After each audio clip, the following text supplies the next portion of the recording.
आप देख रहे हैं इंडिया टाउन न्यूज, भारत की बात।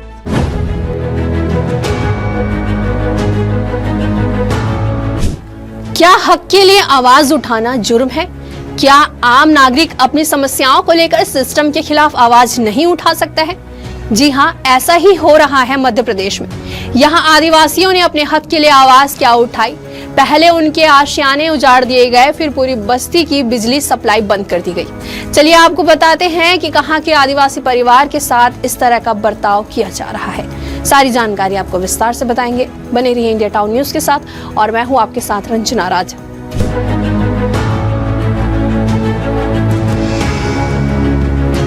मामला मध्य प्रदेश के देवास जिले के खाते गांव तहसील के ग्राम खिवनी का है। इस गांव के आदिवासी परिवारों की मुश्किलें कम होने का नाम ही नहीं ले रही है। पहले अतिक्रमण के नाम पर झोपड़ियां तोड़ दी गई और अब कथित बदले की भावना से बिजली भी काट दी गई है। भारी बरसात में परिवार परेशान हो रहे हैं। खिवनी गांव जहां कभी उम्मीद की रोशनी थी, आज वहां अंधकार पसरा हुआ है। वहीं बारिश के मौसम में पहले आदिवासियों के आसियाने उजाड़ दिए गए और अब बिजली विभाग ने उम्मीद की आखिरी किरण भी छीन ली है। ग्रामीणों का आरोप है कि यह बिजली कट कोई सामान्य कार्रवाई नहीं बल्कि बदले की भावना से की गई है, क्योंकि गांव के लोग 27 जुलाई को भोपाल पद यात्रा की तैयारी में जुटे थे, जिससे प्रशासन असहज हो गया। हम तो बस अपने हक की आवाज उठाना चाहते हैं और अब हमें अंधेरे में धकेल दिया गया है। गांव में कुल 51 बिजली कनेक्शन है। बिजली विभाग के अधिकारी हेमंत कुमार का कहना है कि इन सभी पर 1.5 लाख रुपए से अधिक का बकाया है, इसलिए बिजली काटी गई है। मामला तूल पकड़ता देख कांग्रेस नेता राहुल ने आदिवासी समाज के साथ बिजली ग्रिड तक पहुंच गए। वहां लोग धरने पर बैठ गए। किसान नेता ने अधिकारियों से चर्चा की।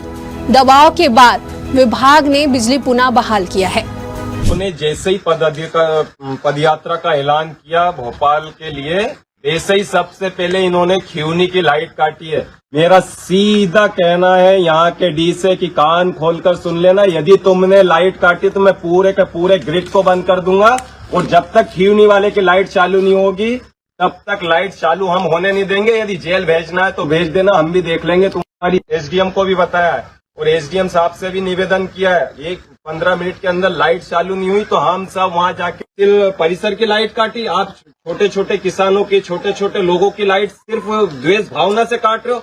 मेरा आग्रह है कि हमें मजबूर ना करें, नहीं तो तीर और कमान भी हमारे कम। हालांकि बस्ती में बिजली सप्लाई बहाल हो जाने से आदिवासी परिवारों को कुछ राहत जरूर मिली है, लेकिन सवाल अब भी यह कायम है, क्या ग्रामीणों की आवाज उठाना इतनी बड़ी गलती है कि उन्हें अंधेरे में ढकेल दिया जाए? अब देखना होगा कि राज्य सरकार और देवास जिला प्रशासन इन गरीब परिवारों के साथ इंसाफ करता भी है या नहीं। ये खास खबर हमें भेजी है खाते गांव से दीपक तिवारी ने और इससे अपने शब्दों से संवारा है इंद्रचंद जैन ने। फिर हाजिर होंगे एक नए विषय के साथ। मुझे दीजिए इजाजत। नमस्कार।